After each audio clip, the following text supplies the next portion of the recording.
carta antiga da minha mãe repousava sobre a mesa da cozinha da casa dos Mendes, dobrada em 4. Mantive a respiração. Tentei não pensar demais. Abri a página menor, onde as linhas estavam amareladas pelo tempo. A letra era parecida com a memória, porém o peso que vinha de cada palavra era novo. Na borda, uma foto dobrada também apareceu, de papel gasto e ímpar. Tirei uma foto com o celular para registrar a posição exata de cada marca. O conteúdo não dizia apenas sobre o passado. Dizia algo que podia reabrir feridas antigas. O pai me chamou, ainda quando eu era criança, de forma depreciativa, diante de todos. A lembrança era tão grave quanto o papel. A humilhação ressurgiu sem pedir licença e passou a medir minha confiança em cada gesto público. A reputação da família parecia girar em torno dessa imagem que eu acabara de encontrar. Aquela carta não era só papel, era pista. Eu sabia que aquilo poderia virar prova real, caso alguém ousasse olhar com atenção. E eu precisava olhar com atenção, mesmo sem saber onde aquilo iria me levar. 0745. No quarto da avó, as gavetas antigas rangeu quando eu empurrei uma pilha de folhas. Comparei nomes em registros de família, linha por linha, data por data. À primeira vista, havia ruído demais para ser coincidência.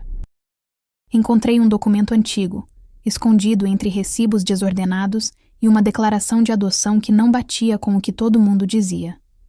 O papel parecia já ter sido lido antes por alguém cuidadoso. Margens cortadas, carimbo mal aplicado, assinatura quase apagada. A ausência de uma coincidência simples disparou uma dúvida maior. Se o sobrenome não era o meu, o que mais não encaixava? A mãe reagiu quando ouviu o insulto do pai repetido na infância, como se o passado tivesse abrido a porta de novo. Eu respirei fundo, mesmo sabendo que o silêncio poderia ser usado contra mim. Mantive o documento comigo, mantendo-o fora da vista de quem não devia olhar. A moral do momento era simples e cruel. Manter a verdade pode custar a estabilidade de tudo que já existe. A cada linha lida, o dilema crescia. Quem tem o direito de saber a verdade? Quem tem a obrigação de escondê-la? A máquina de DNA que eu ouvi na clínica, de longe, parecia marcar o ritmo dessa busca. O som insistente azulava a memória, como se fosse uma contagem. Faça, prove, revele. Eu não podia recuar. 0810. Mais tarde, fui ao arquivo da escola para confirmar o que a vida já parecia sugerir, que há lacunas que não se fecham sozinhas. O histórico escolar voltou a mim como uma peça de quebra-cabeça. Ao lado, um print de registro chamou minha atenção. O sobrenome estava grafado de forma diferente da minha certidão. Não era apenas uma grafia.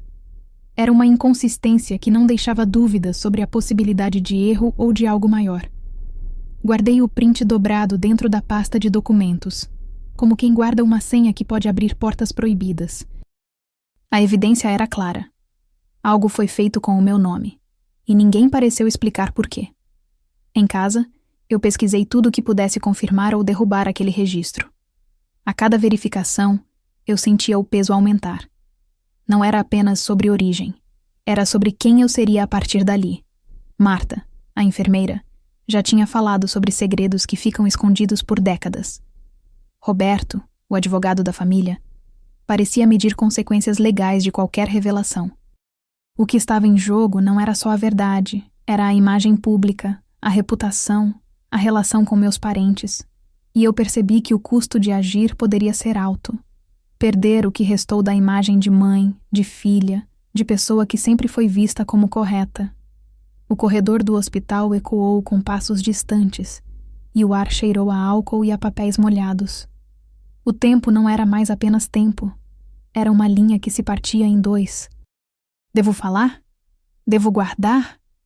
Onde está a linha entre lealdade e verdade? A cada descoberta, a tensão crescia. A cada documento, a cada registro, a cada foto que eu vendia como prova, eu ganhava informação, mas perdia laços. E no meio disso, o som da máquina de DNA parecia mais próximo, como se a ciência estivesse ali, pronta para confirmar ou negar tudo. Eu não tinha certeza do que viria a seguir. mas sabia que o próximo passo não poderia ser apenas um pensamento. Precisava de ação. Então segui com cautela, mantendo o que encontrei em silêncio, até que surgisse a hora de decidir quem iria ouvir a verdade, ou quem iria esconder a mentira por trás da reputação. A terceira pista, de algum modo, já começava a tomar forma na minha cabeça, conectando cada ponto que eu ainda não tinha certeza de como explicar.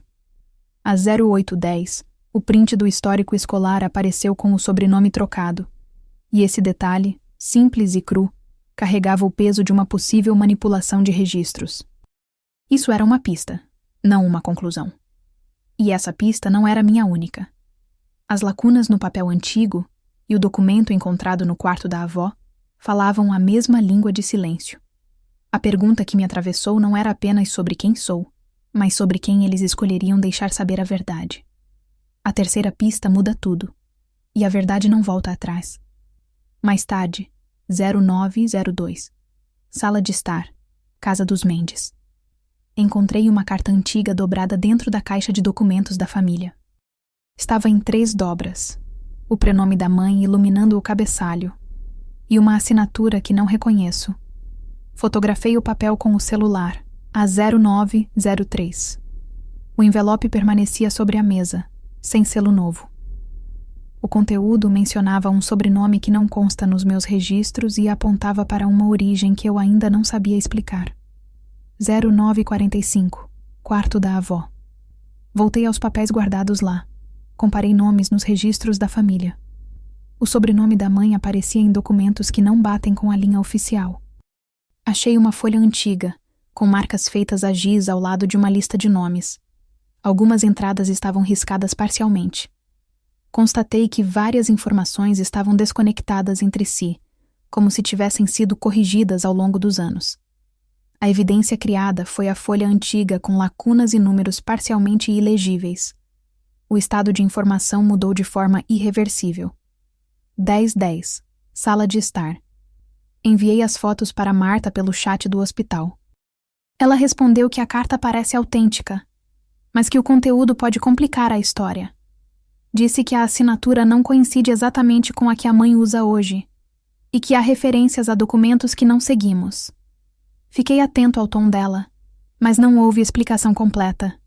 A troca de mensagens deixou claro que alguém pode ter manipulado papéis e registrado dados de forma ambígua para confundir a origem. 11:0, escritório de Roberto. Pedi para ele revisar os papéis com cuidado. Ele abriu uma pilha de papéis. Trouxe à tona um print de registro com lacunas. Discutiu que o registro de nascimento pode ter incluído uma transferência de parto, com lacunas de código que dificultariam a verificação. Pedi urgência para confirmar com a clínica. Ele concordou em manter tudo em confidencialidade até haver confirmação. O tempo corria, e cada minuto aumentava o risco de que a verdade vazasse para fora da família. A ação foi clara. Ele guardou o arquivo com lacuna, prometendo checar a veracidade. 11:45. Arquivo da clínica, acompanhado de Marta. Caminhamos pelo corredor de estantes amassadas por décadas até a sala de arquivo de nascimento. Lá, examinamos uma pasta marcada com o carimbo antigo. Encontrei uma folha com lacunas de dados, a etiqueta de protocolo parcialmente desbotada. A observação mais relevante foi o rascunho de uma linha que mencionava uma transferência de parto entre clínicas, algo que até então não tínhamos visto com clareza. A evidência criada ali foi o registro com lacunas e o carimbo de uma clínica que não reconheço, com uma assinatura que não bate com a do médico que eu conheço. Isso mudou o que eu entendia sobre o meu nascimento, ainda que não tenha entregado a prova final. Ao voltarmos para casa, outro passo se impôs. Marta comentou, sem prometer nada, que há fontes separadas que discutem esse caso há décadas, mas que nunca se cruzaram de forma direta com a nossa linha familiar. Roberto me pediu para não discutir o assunto com ninguém até que os documentos fossem verificados, o que eu aceitei sem discutir. Eu guardei as fotos, as folhas com lacunas e o print em uma pasta protegida no celular, para não deixar rastros onde alguém pudesse ampliar o destempero público. A tensão aumentou na medida em que a descoberta começou a contestar minha certeza de quem eu sou. Então, no fim da manhã, chegou um novo envelope sem remetente, deixado no corredor da casa. Dentro dele, encontrei uma folha com o carimbo da Clínica Externa X e a assinatura de uma médica que não conheço. A assinatura não bate com nenhum nome listado nos meus papéis, nem com a deles, nem com os meus. Esse detalhe é novo e implica que há uma via de documentação fora do meu alcance direto, que pode complicar ainda mais a verificação da minha origem. A presença desse envelope indica que não estou sozinho nessa busca. Alguém fora do círculo conhecido tem interesse em manter ou mudar o curso desta história. A assinatura não reconhecida e o carimbo distinto mostram o caminho para a próxima ação: confrontar a clínica e exigir respostas sobre esse fluxo de documentos. Isso muda tudo agora. Às 12h02, entrei no arquivo médico do Hospital Municipal e retirei a cópia do prontuário de nascimento de Clara. O papel trazia o carimbo da Clínica Santa Helena, não o hospital que sempre apareceu nos meus documentos. No topo, a data 21/03/1990, o código do paciente 39074 e o nome da mãe. O relatório descrevia o parto sob os cuidados da equipe da Santa Helena e registrava a transferência imediata para outro serviço, próximo à saída do prédio. Segurei a folha com firmeza. Se aquilo for verdade, tudo o que aprendi sobre origem muda de eixo. Elias sempre ensinou que a cidade julga pela linha oficial. Agora a linha mudou de direção, e cada linha do papel parecia uma decisão que eu não poderia desfazer. O carimbo repetia o mesmo nome: Santa Helena. O ruído do leitor de código no corredor ao lado parecia uma sentença simples, mas cada palavra daquele prontuário pesava como prova. Eu sabia que cada detalhe era uma peça no quebra-cabeça que, se encaixasse, mudaria tudo. Às 12h46, encontrei Marta no corredor do hospital. Mostrei a cópia com o carimbo claro na margem. Marta não desviou o olhar. Respirou fundo antes de falar. Ela disse que aquele tipo de documento não surge por acaso fora do circuito e que há papéis guardados à parte que nunca chegam ao público. Ela citou com cautela uma sequência de transferências e um relatório de parto que alguém teria tentado esconder para não desestabilizar a imagem pública da família. O rosto dela mudou ao falar sobre uma reunião antiga entre o médico responsável pela adoção parcial e o advogado da família. Segundo ela, naquela ocasião já havia percepção de que certas informações não deveriam ver a luz. Constatei com o peito apertado que a verdade poderia ser maior do que eu esperava. Guardei a cópia dobrada na bolsa e registrei rapidamente a hora da descoberta no meu celular. Cada movimento parecia um passo para frente, e cada passo pesava mais do que o anterior. A coordenadora de arquivo me observou, e embora não tenha dito nada, a expressão dela dizia que o peso daqueles papéis não voltaria ao bolso de ninguém sem consequências. Às 13h20, voltei ao gabinete de Roberto com os papéis de Marta na mão. O advogado analisou o conjunto com a frieza de quem não se deixa levar pela aparência pública.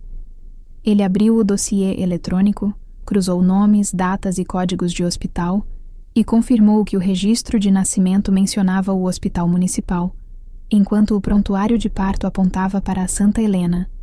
Em seguida, pediu o conjunto completo de documentos médicos para confirmar se houve uma transferência formal e quem autorizou.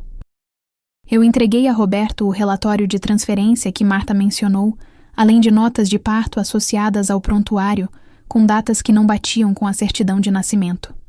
O silêncio caiu sobre a sala quando percebemos que havia, de fato, duas origens para a mesma noite. Roberto indicou uma linha de ação prática: apresentar a divergência ao cartório, solicitar retificação formal e exigir que o hospital revisasse os dados de nascimento. Enquanto ele falava, eu revia cada data, cada código, cada nome, pensando no que Elias poderia fazer para evitar a exposição. A evidência mais forte, o print de comparação entre o registro civil e o prontuário, ficou marcada na minha memória e na tela do computador, pronta para ser apresentada se fosse necessário. Às 13h50, decidi não adiar mais a verdade que estava surgindo ali, em papel e números. Não iria recuar diante da evidência que acabou de aparecer. O registro de nascimento não era apenas uma formalidade, era a raiz de quem eu sou. Informei Roberto que avançaríamos com o pedido de retificação, mesmo que isso significasse enfrentar resistência pública. Elias, por meio do advogado, tentou pressionar para manter o status quo. Ouvi a voz dele pelo telefone, dura e seca, sugerindo consequências para quem ousasse insistir no contrário. Saí do gabinete com os papéis sob o braço e segui pelo corredor, cada passo marcando o quão mortal pode ser a verdade quando ela envolve reputação familiar. Marta me lançou um olhar firme, como quem diz que não há volta atrás agora. A terceira pista aponta para a Clínica Santa Helena. Isso muda tudo agora. Quem mais sabe disso? O telefonema chegou agora.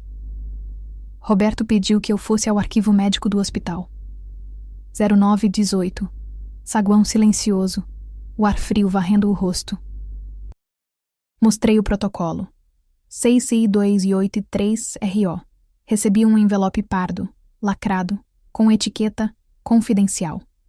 Caminhei até a sala de arquivo e fechei a porta atrás de mim. O peso do envelope não era físico. Era o peso do que poderia ser revelado. Coloquei o objeto na bancada, alinhei o rótulo com a luz fria do fluorescente. Não havia ninguém.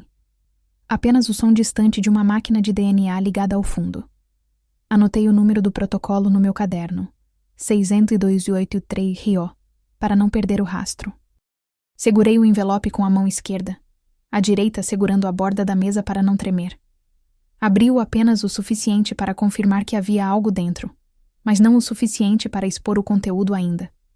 Mantive o conteúdo seguro, esperando o momento certo para agir. 0944.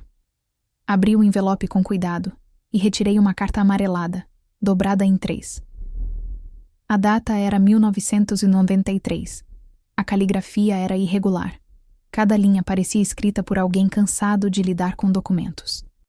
A assinatura era ilegível, feita com pressão das mãos, não com traços firmes. Ao lado, encontrei um recorte de lista de nascimento, com lacunas marcadas em vermelho e nomes batendo com dificuldade com o registro atual de Clara. Fotografar foi rápido. Apertei o celular, alinhei o ângulo e capturei cada detalhe. A margem manchada de café, o carimbo da clínica, as datas quase apagadas. Registrei no meu caderno de campo a proveniência de cada peça, carta, lista e o local exato de onde foram retiradas. A evidência não era prova conclusiva, mas questionava a história que até então eu aceitava. A cada linha, o quebra-cabeça ganhava uma peça nova, mas deixava claro que alguém mexeu nos trilhos para que tudo parecesse inteiro. Mantive silêncio externo e, internamente, guardei a certeza de que não diria nada sem ter certeza de cada ponto. O número do protocolo apareceu de novo na minha cabeça, como uma senha que ainda precisava ser desvendada. 10:12. Voltei ao escritório do advogado da família, Roberto, que já esperava com uma pilha de papéis e um monitor cinza refletindo a luz. Ele abriu uma planilha antiga na tela, lacunas claras, campos marcados como desconhecido e um sobrenome da mãe cortado com uma linha preta que cortava a linha do registro. Um documento adicional mostrava uma assinatura que parecia ter sido substituída, com traços que não correspondiam a nenhum modelo anterior de assinatura que eu já tinha visto. Tirei o print da tela, guardei no celular e, na mesa ao lado, o papel com as margens marcadas pela caneta preta ficou evidente. A evidência era direta. Havia alterações estruturais, não apenas erros de grafia. Roberto não ofereceu desculpas. Apenas mostrou outra folha com números codificados e perguntas que não cabiam em uma conclusão simples. Eu sabia que cada minuto que passava ali aumentava minha exposição a quem estava por trás disso. Não havia espaço para romantismo nem para dúvidas indevidas. Eu precisava agir com precisão. Não posso ficar em silêncio. Comente o que você faria no meu lugar. 11:02. Marta, enfermeira do hospital onde Clara nasceu, ligou trazendo uma nova peça do quebra-cabeça. Ela disse que uma assinatura na carta de adoção parcial pertence a uma pessoa fora do círculo conhecido da família. Enviou a foto da assinatura e descreveu o caminho do documento. arquivado na ala administrativa, próximo ao laboratório, no segundo andar, dentro de uma caixa marcada como confidencial. Salvei a imagem na pasta Proof no meu telefone e, ao lado, anotei o local exato do achado. Corredor 2, armário 7, prateleira superior. Comparei a assinatura com o que aparece no registro de nascimento e percebi que as grafias não batiam. Não era uma coincidência simples. Era uma manipulação deliberada para ajustar a história da origem. Enquanto isso, Roberto comentou que há relatos de um médico envolvido na adoção parcial que poderia ter sido instruído a manter silêncio. O custo da verdade ficou claro. Cada descoberta elevava o risco, cada confirmação aumentava a pressão pública sobre Elias e a própria imagem da família. O ambiente parecia estreitar-se. O hospital, a família, a imprensa, todos próximos de uma linha de fogo invisível. 11h45. Ao vasculhar mais fundo, encontrei um segundo envelope dentro da pasta principal do hospital. A etiqueta era igual, confidencial, mas o conteúdo era diferente. Um cartão com o código 4579AL, escrito à mão, sem assinatura. O código parecia conectar as lacunas do registro com as assinaturas deixadas em documentos antigos e com a carta de adoção parcial. Não era apenas uma coincidência. Era uma chave. Quem tinha esse código poderia abrir portas que não deveriam ser abertas e apagar rastros que já haviam sido expostos com muita dificuldade. Anotei cada detalhe, linha, cor da caneta, posição do código, e fotografei o cartão. A evidência indicava uma rede de controle que ia além do hospital. Alguém manipulava as informações para manter uma fachada intacta, custando a verdade a quem a buscava. O tempo continuava correndo, e a pressão da decisão era real. O custo de não agir seria maior na próxima jogada que pudesse sair da gaveta de alguém. Agora, quem tem esse código? Eu encontrei a carta antiga dobrada no fundo da caixa de documentos da nossa casa, escondida entre preços de estoque antigo e recibos que pareciam inúteis. Tirei tudo da gaveta com cuidado. Contei as dobras, ouvi o papel ranger. Desdobrei lentamente. O papel amarelado carregava a textura áspera de décadas. O carimbo azul da maternidade central aparecia ali, com a data marcada. 12/3/1990. A assinatura, ilegível, parecia uma linha reta traçada às pressas. O cheiro de álcool e tinta antiga subia, grudando no meu nariz. Eu não pretendia entender tudo naquele minuto, mas a prova estava ali, exposta. Isso mudava minha compreensão de origem agora. Na carta, a mãe escrevia com uma caligrafia tensa que o tempo não suavizou. Desde o dia do meu nascimento, as origens eram diversas. Não havia apenas uma história para me contar. Ao invés disso, havia lacunas suficientes para questionar todos os registros que eu sempre aceitei. Ela falava em fatos que o registro não captura, e em que eu, Clara, não vim de uma única linha de sangue. No final, havia uma frase que chamou minha atenção. Não conte tudo a Elias. A cada frase, a minha curiosidade crescia, mas também o peso de reviver verdades que eu não podia ignorar. Isso mudava minha compreensão de origem agora. Entrei no quarto da avó, onde as coisas de família costumavam sufocar a respiração com silêncio. Mostrei a carta para Marta, a enfermeira que conhece tudo que circula nos arquivos do hospital onde eu nasci. Ela leu em voz baixa, quase sussurrando, e tocou o papel como se pudesse sentir a gravidade das palavras. Isso explica as notas com lacunas no seu histórico, Clara, disse, sem tirar os olhos do documento. Há mais informações nos registros cruzados que o hospital guarda. Roberto, o advogado da família, chegou ao quarto pouco depois, com a expressão de quem sabe que uma linha invisível liga documentos à reputação. Se isso é verdade, é um novo passo na avaliação do caso, ele afirmou, com uma voz que não revelou surpresa total, apenas a prudência de quem sabe que uma decisão estraga ou salva uma casa inteira. Marta fechou o caderno e respirou fundo. Precisa de confirmação, não apenas de crença, ela disse, apontando para o envelope que guardava com a carta. Eu decidi agir, não ficar paralisada pela dúvida. Levei a carta para o arquivo do hospital, com a ideia de confrontar as pessoas certas, uma checagem direta nos registros, a confirmação de que tudo o que eu sempre ouvi sobre o nascimento não passava de uma versão incompleta. Liguei para o hospital 2 vezes, cada chamada soando como uma decisão que eu sabia que poderia me custar algo. A secretária disse que os arquivos só seriam liberados mediante autorização formal e que o protocolo exigia mais do que apenas um questionamento informal. Enquanto caminhava de volta, o peso da verdade parecia ganhar consistência. Não era apenas uma questão de origem, era a forma como eu iria contar a história para mim mesma, sem ferir quem me criou ou acusar quem pode não ter sido capaz de escolher. E então, ao folhear o verso da carta pela última vez, encontrei algo que não esperava. Havia um bilhete escondido dentro do envelope, dobrado com o mesmo cuidado meticuloso de quem guarda segredos. Numa pequena anotação, um código, P90032, acompanhado de uma data adicional, 12/03/1990, e ao lado, uma frase que não supus ler ali tão cedo. Guarde com cuidado. O bilhete não dizia nomes soberanos nem promessas grandiosas, mas era o suficiente para acender outra linha de dúvida. Alguém além da minha mãe sabia disso tudo desde o nascimento? E quem mais poderia ter acessado esses papéis, além de Elias, Marta ou Roberto? Qualquer resposta começava por esse código, por esse peso de protocolo. Isso mudava tudo agora, e a pergunta que não me saiu da cabeça era simples. Quem mais sabia disso? Agora, às 07h22, eu abri o envelope marcado com o carimbo do hospital da região, na mesa de madeira da sala. O papel dentro tinha aquele tom lavado de antiga documentação, o tipo que não mente, mas esconde o que precisa ser dito. Dobra discreta, marca de água quase apagada.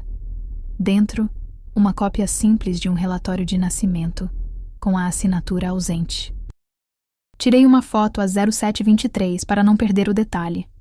Guardei o envelope na gaveta superior do móvel, onde ninguém olha. Se aquela assinatura não for real, tudo que o pai construiu cai junto. E eu não posso falhar.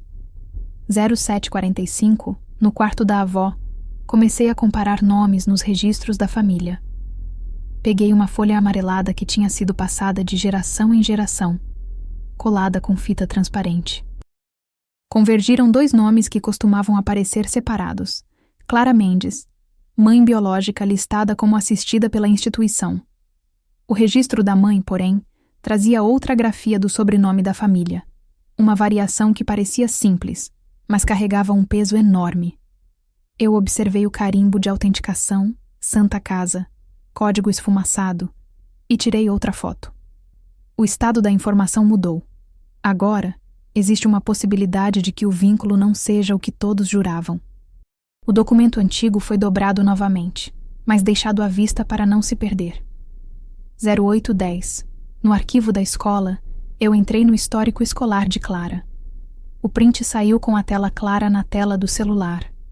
O sobrenome aparece com erro de grafia, quase imperceptível, mas suficiente para que alguém pudesse questionar tudo.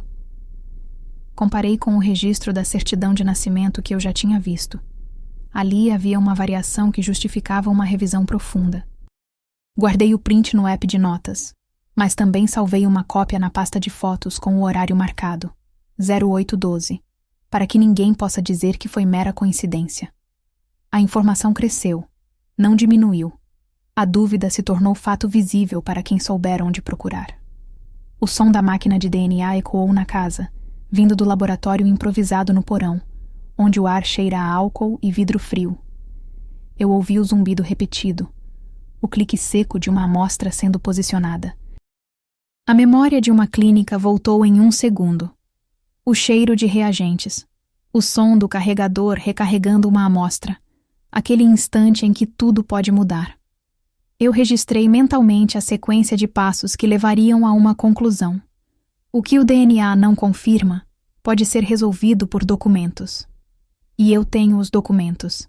A caixa de papel, a folha com lacuna de assinatura, o print com erro de sobrenome. Tudo pode ser confrontado.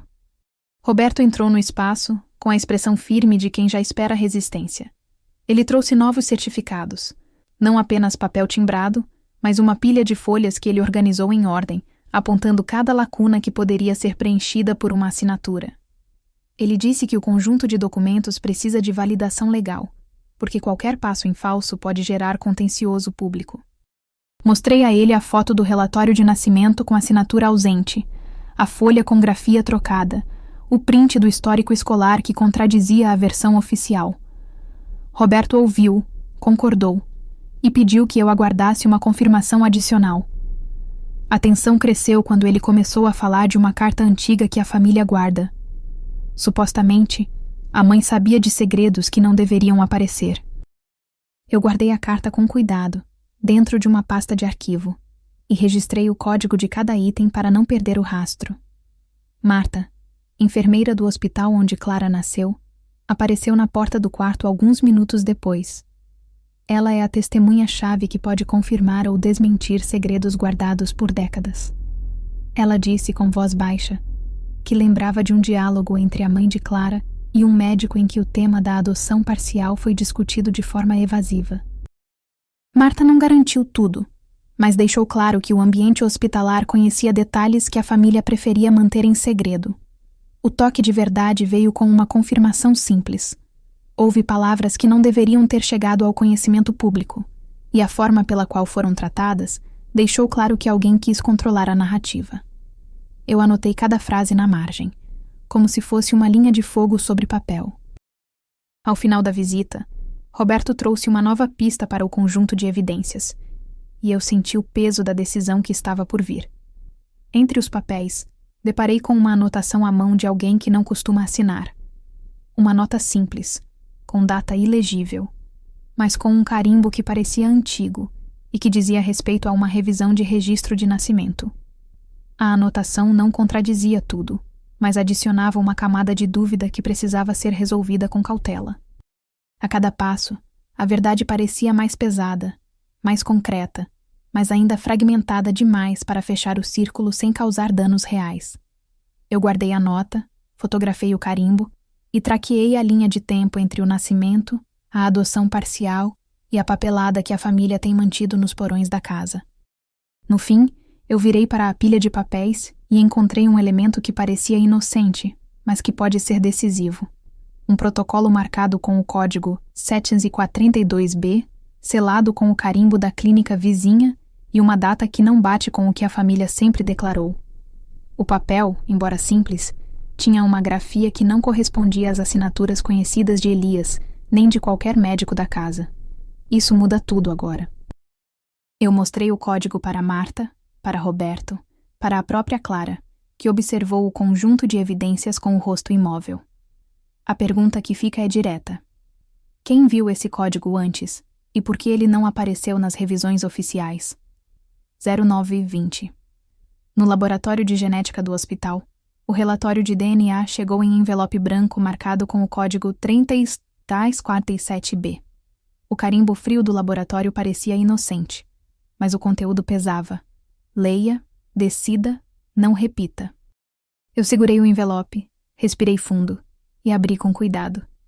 Páginas amarelas, gráficos de sequências, pequenas marcas de caneta que pareciam desenhar um mapa. O laudo dizia, em termos diretos, que Elias Moreira não era o pai biológico de Clara Mendes. A comparação de marcadores apontava para um parentesco com um grupo distante, não conhecido pela nossa família. O ar da sala cheirava a álcool e a plástico quente dos equipamentos em funcionamento. O zumbido da máquina de DNA preenchia cada canto. Mantive o pulso firme, sem vacilar. Tirei um print da tela com o relatório visível para registrar a evidência e não depender apenas da memória. Guardei a imagem na pasta segura do celular, entre notas antigas sobre a próxima reunião da família. O peso do que lia parecia aumentar a cada linha. Isso mudava a linha de parentesco agora. 0945. Sala de conferência do hospital, piso frio, cheiro de álcool ainda no ar-condicionado antigo. Roberto, o advogado da família, empurrou uma segunda cópia do laudo pela mesa. O papel era idêntico ao anterior, mas o rodapé trazia uma nova pista. No rodapé, com o código 3347B, Apareceu o nome João Cardoso, primo distante, morador de Campinas.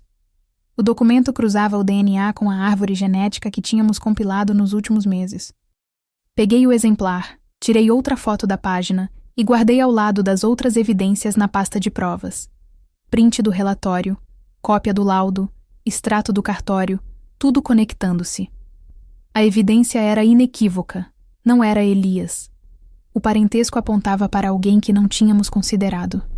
O ar na sala pareceu ficar mais denso. O ruído da máquina parecia mais insistente. Isso mudava a linha de parentesco agora. 10, 10. Em casa, sentei à mesa da cozinha, rodeada de papéis, e abri o extrato do cartório que registrava a adoção parcial. Havia lacunas de assinatura. Uma assinatura antiga de uma assistente social que não constava nos registros modernos. Outra assinatura do médico de adoção que nunca havia sido confirmada. Fotografei cada lacuna com o celular, em modo macro, para que nenhuma linha pudesse ser apagada pela distância. Guardei a foto junto aos prints do laudo, cruzando tudo com as listas de Marta e Roberto. A dúvida sobre a origem da minha mãe ganhou peso. Não era apenas uma falha de digitação. Parecia uma teia de documentos que não explicava sozinha. A casa inteira parecia ouvir esse segredo atrasar suas respirações lentas. Isso mudava a linha de parentesco agora. 10h40. Escritório de Roberto, com as cortinas fechadas para evitar o brilho dos vidros da avenida. Ele apresentou a versão final da investigação. O laudo de DNA não apontava a Elias como pai biológico, mas João Cardoso, primo distante. O código da amostra 3347B batia com o registro de nascimento da mãe que nos trouxe até ali, e a linha de parentesco começava a se refazer, não como uma punição imediata, mas como uma reorganização de dados. O silêncio pesado durou alguns segundos. Em seguida, eu ordenei a cópia final aos cuidados do software de proteção de dados, mantendo a senha e a criptografia. Guardei o relatório final na pasta segura e enviei uma mensagem para Marta, pedindo que revisassem as cópias. Não permitirei que vazem informações sensíveis antes de decidirmos os passos seguintes. Isso mudava a linha de parentesco agora. 11h12. Sozinha na sala, liguei para Elias com a voz firme para não demonstrar o abalo. Os resultados são inequívocos. O pai biológico não é você. É João Cardoso. Ele respondeu, tentando soar calmo, que tudo poderia ser manipulado ou um erro do laboratório, que a reputação dele não poderia ser arruinada por uma falha. Eu mantive a calma, registrei a conversa mentalmente e deixei o telefone repousando na mesa para não ceder ao impulso de falar mais. Marta já tinha garantido cópias das evidências e Roberto planejava os próximos passos com cautela. O relatório aponta João Cardoso, primo distante, como pai biológico. Isso muda tudo agora. Quem mais sabe disso? Agora, no setor de vídeos do hospital, eu encostei a mala na beirada da mesa e abri a caixa lacrada. A pasta tinha o título simples: Nascimento, Clara M. O carimbo desgastado pela umidade trazia a data, 12/06/1990. Do pendrive escondido ali dentro, a etiqueta refletia o código VD 1206 e o selo de acesso restrito. Às 0802, conectei o leitor à tela antiga e segurei o fôlego. O conteúdo não era apenas memória. Era a prova que alguém deixou para trás, protegido, esperando ser visto. Quem visse aquilo poderia colocar em xeque tudo que estávamos submetidos a aceitar. Na tela, o logotipo do hospital acendeu em branco e o arquivo começou a rolar. O primeiro frame era do berçário A, data gravada. 12/06/1990, hora quase invisível. O áudio era baixo, um murmúrio de máquina de DNA e o choro distante de um bebê. Em cima, apareceu a anotação da etiqueta. Nascimento, registro, 1990-06-12. Eu pausei o movimento, passei o dedo na superfície fria do pendrive e registrei mentalmente cada detalhe. A iluminação fria, a manta azul, o rótulo de sala que piscava em branco. O vídeo avançou e revelou o que eu temia. Uma enfermeira com o crachá, que parecia acompanhar o parto, ajeitou uma manta em uma recém-nascida, enquanto um médico conferia uma lista de nomes. O som cortou por um instante e o áudio registrou o que parecia uma troca de pulseiras perto do carrinho. A imagem mostrou alguém, não claramente, mexendo numa etiqueta do uniforme da mãe que acompanhava a cesariana, enquanto outra pulseira ficava alinhada com um código diferente. A tela não mentia. Havia uma discrepância evidente entre o que o registro dizia e o que o berçário mostrava naquele instante. Eu parei para comparar o que via com o que já sabia sobre a história da minha família. Havia lacunas no arquivo que pareciam deliberadas, não acidentais. Nomes trocados, horários que não batiam com os registros oficiais, uma sequência de códigos que não se conectava com o cronograma de nascimento que me passaram. Não era apenas erro, era um recorte selecionado de uma verdade que alguém preferia manter escondida. Cada frame reforçava a sensação de que ali havia mais do que uma simples coincidência de nomes. Foi quando Marta apareceu na porta da sala de arquivo, o rosto com marcas de quem trabalha sob pressão, mas com um mínimo de surpresa. Ela confirmou sem muitos rodeios que o material era protegido por senha e o acesso era reservado a médicos de plantão. Disse que houve orientações para manter as imagens sob sigilo, mesmo em auditorias internas. A conversa foi curta, mas suficiente para eu entender que o arquivo não estava ali para confirmar uma história bonita. Estava ali para expor caminhos que não deveriam ser percorridos. Enquanto falava, eu observei a etiqueta de segurança presa no pendrive, lacrada, inexoravelmente ligada ao segredo que o hospital insistia em manter. Mais tarde, o telefonema chegou de Roberto, o advogado da família. Ele foi direto. Qualquer divulgação poderia extremar a imagem pública da família e acionar ações civis. Ele sugeriu que eu não agisse sozinho e que buscássemos uma perícia independente. Foi claro, o tempo era meu inimigo e meu aliado ao mesmo tempo. Eu precisava de um caminho seguro para avançar sem abrir espaço para que o ambiente jurídico girasse contra mim. A cada frase dele, a pressão aumentava. Não era apenas uma questão de provas, era uma corrida de reputações. Entre a urgência e a cautela, eu decidi não deixar tudo estagnar. Combinei com Marta que avançaríamos com uma coleta de provas sob supervisão externa, registrando cada passo para não deixar lacunas. Mantive o pendrive em segurança, dentro de uma pasta interna da mochila, com a senha que eu mesmo criei para esse momento. Veritas 2026. Em casa, organizei as imagens, copiei os trechos mais sensíveis para um segundo dispositivo e comecei a anexar cada detalhe a um roteiro de perícia. O objetivo era ter uma trilha inescapável, algo que pudesse sustentar uma decisão sem parecer apenas emoção em busca de verdade. Ao final do dia, eu revisitei o conteúdo com a cabeça fria. O que mais me agarrou foi a consistência das falhas. Lacunas nos dados de nascimento, códigos de sala que não correspondiam ao registro original, e uma linha de tempo que não deixava claro quem tinha autorizado cada passo. Cada descoberta justificava a necessidade de uma perícia independente, não apenas para proteger a verdade, mas para evitar que o material ficasse sob a guarda de quem poderia manipulá-lo. Eu tirei fotos de cada tela, anotei códigos, horários e códigos de sala, tudo para que nada pudesse ser questionado no futuro. No momento em que a noite caiu, o conjunto de provas já tinha formato suficiente para incomodar qualquer narrativa de proteção familiar. O carimbo da etiqueta do arquivo e a data gravada na tela me entregaram um fato novo: 12/06/1990, código VD-206. Essa combinação não era apenas um registro, era um gatilho. O arquivo tinha sido preparado para permanecer invisível. Mas quem poderia dizer quem o manteve nesse silêncio por tanto tempo? E por que esse material, tão sensível, ficaria guardado sob uma senha que não deveria existir para um paciente que nunca deveria ter ficado sem respostas? Isso muda tudo agora. Quem mais viu essa gravação?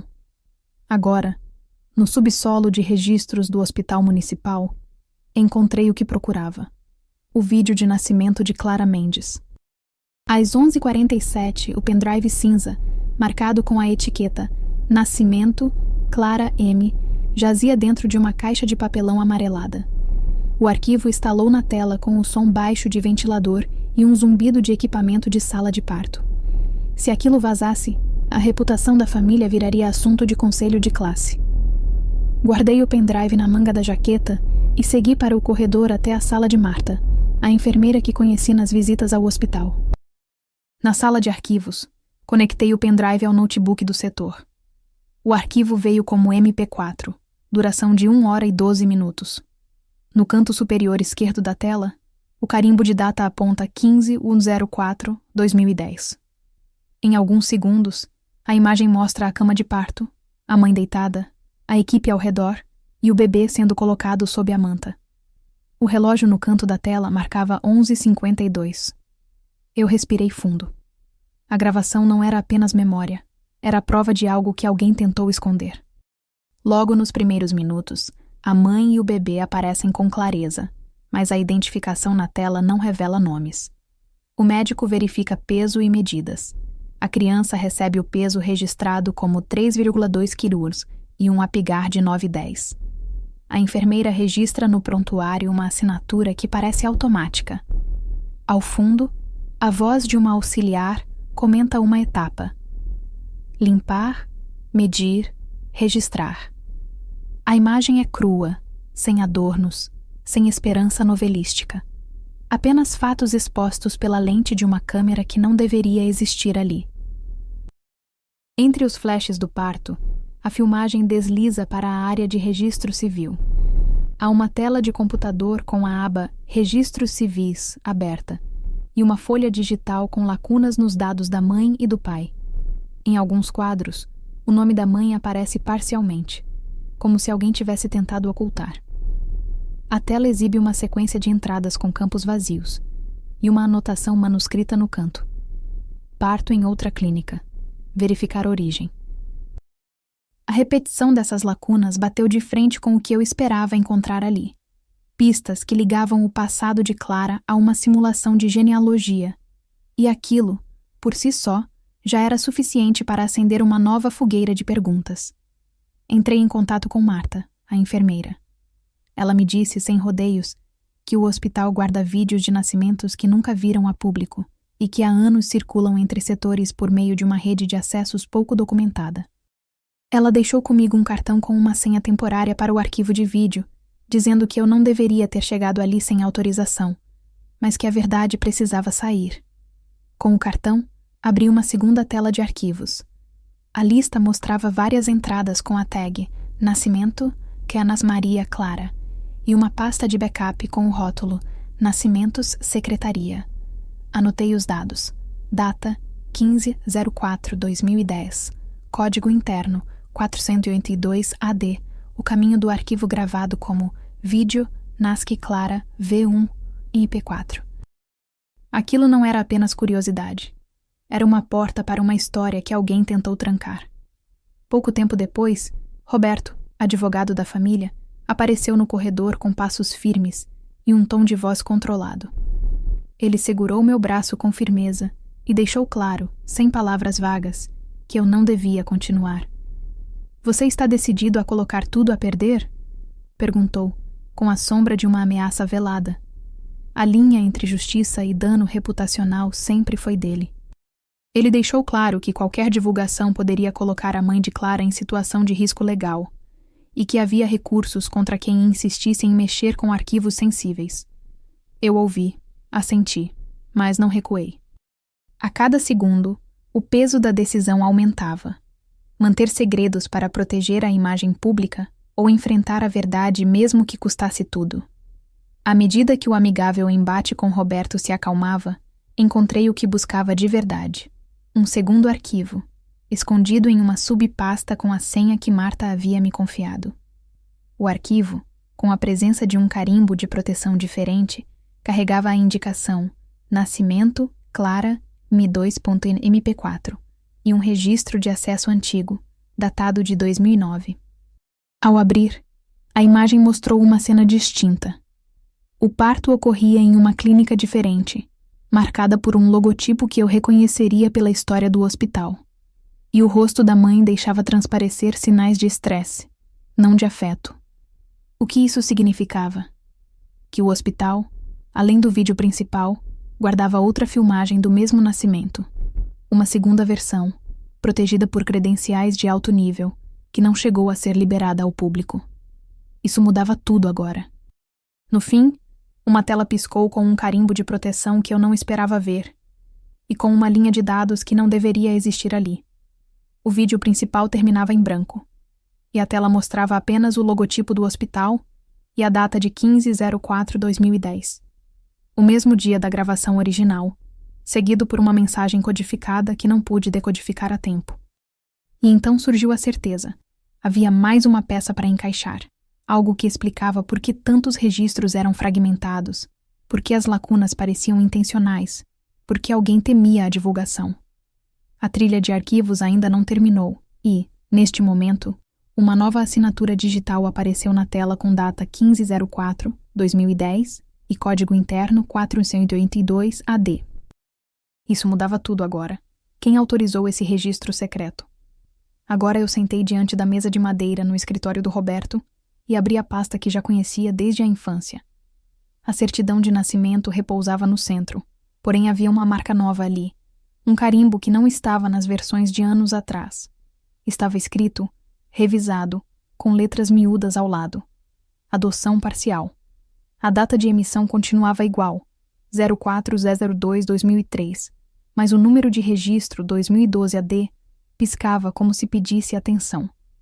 Eu tirei uma foto daquele carimbo, guardei o celular na gaveta e repeti em voz baixa o que me move há tanto tempo. Há algo que não bate. A evidência parecia literal, não poética. Isso mudava tudo agora. No corredor do hospital, encontrei Marta. Ela respirou fundo ao me ver, como se pesasse uma discussão antiga. "Você viu isso?" perguntou, apontando para outra pasta selada no fundo da gaveta, a que poucos tinham acesso. Abrimos e encontramos uma folha antiga, quase desbotada, com registro de adoção que deixava lacunas visíveis, assinaturas ausentes e carimbos redigidos para esconder o que realmente aconteceu. Eles guardavam uma lista secreta. Ela disse, voz baixa. A reputação da família dependia disso. Toquei o papel, senti a textura áspera do papel velho. Observei cada linha com cuidado. A verdade não cabia mais em silêncio. Mais tarde, Roberto bateu à minha porta trazendo um envelope gasto. Dentro, papéis velhos, uma carta antiga em que a caligrafia não batia com o tipo de papel usado hoje, e um relatório médico com carimbos que não se encaixavam. Foi isso que me escapou por tanto tempo, ele disse, quase sem olhar para mim. Houve uma investigação antiga sobre adoção parcial. Guardei tudo para não criar esse escândalo. Folhei as páginas, reconheci o formato dos códigos de protocolo e percebi que não era apenas uma linha torta no registro. Era uma teia de responsabilidades ocultas que finalmente aparecia, peça por peça. Voltei para casa com a cabeça latejando. Peguei o celular para ligar para o repórter com quem já tinha falado. Pedi que revisassem os papéis com olhos frios. Enquanto falava, recebi a chamada de Elias. A voz dele era contida, o tom de quem tenta manter as rédeas sob controle. Não há espaço para esse teatro agora, disse ele. A imprensa pode destruir o que resta da casa. Eu ouvi a advertência na sua calma obsessiva e respondi com uma decisão pronta. Não recuar. Anotei cada sinal dele, confirmei com o repórter, e senti pela primeira vez que o cerco à verdade não era apenas uma luta entre eu e o pai, mas uma disputa pública que mudaria nossa história. Naquela noite, Marta apareceu com uma caixa menor, guardada a 7 chaves. Dentro havia uma carta antiga, misturada entre papéis de adoção, com data de 2001 e uma observação que não costumava aparecer nos registros oficiais. A carta falava de uma médica envolvida, não mencionada nos papéis que eram tornados públicos. Essa médica sempre esteve lá para esconder a verdade, comentou ela. A evidência era real, papel, data, assinatura ilegível. Não era apenas uma lacuna, era um caminho desenhado para que certas pessoas permanecessem intocáveis. O peso não era emocional, era factual, com nomes, datas e promessas que não cabiam no que a cidade chamava de honra. Roberto reuniu os 4 pilares que tínhamos até então: a certidão com o carimbo revisado, o relatório antigo com lacunas, a carta médica, o registro que não fechava. A partir daqui, ele confirmou, o fio fica claro para quem quiser olhar. Quem pretende preservar a verdade ainda pode escolher o caminho que expõe tudo.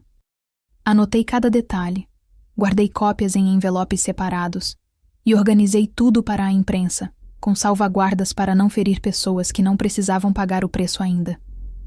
O debate público para eles significava derrota. Para mim, significava justiça, mesmo que o custo fosse a minha própria segurança social. Às 9 da noite, Elias pediu uma reunião na casa. Ele tentou educar meus passos com a retórica habitual de quem quer apagar tempestades com palavras bonitas.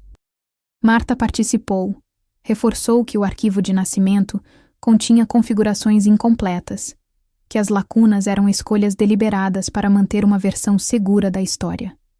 Enquanto ele falava, eu avalava cada resposta, cada silêncio.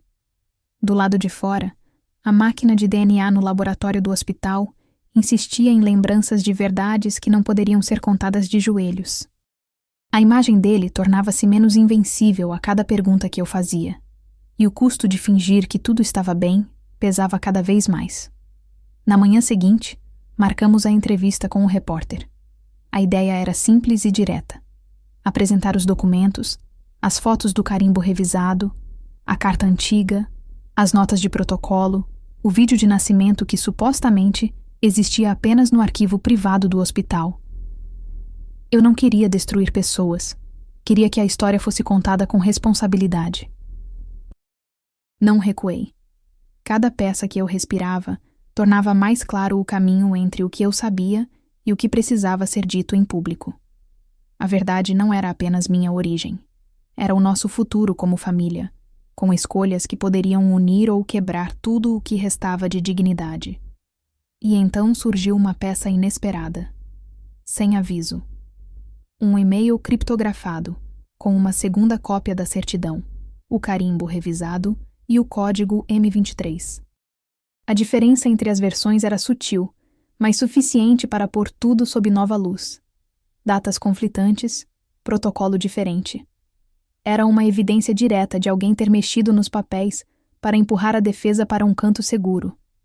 A divergência não apagava o que já sabíamos. Mostrava que o jogo era maior do que pensávamos. A próxima jogada dependia de como usar aquela inconsistência sem provocar desorganização irreparável. Na margem de uma nova página, encontrei a linha que eu precisava realmente ler de olho firme. O código M23, gravado na segunda cópia, acompanhado pela anotação que dizia adoção parcial. Era o novo fato imediato que eu buscava. E junto dele, a revelação parcial. Minha mãe biológica não é quem eu acreditava que fosse. Não está entre as pessoas que eu conhecia da cidade. Isso muda tudo agora. Quem é essa M23?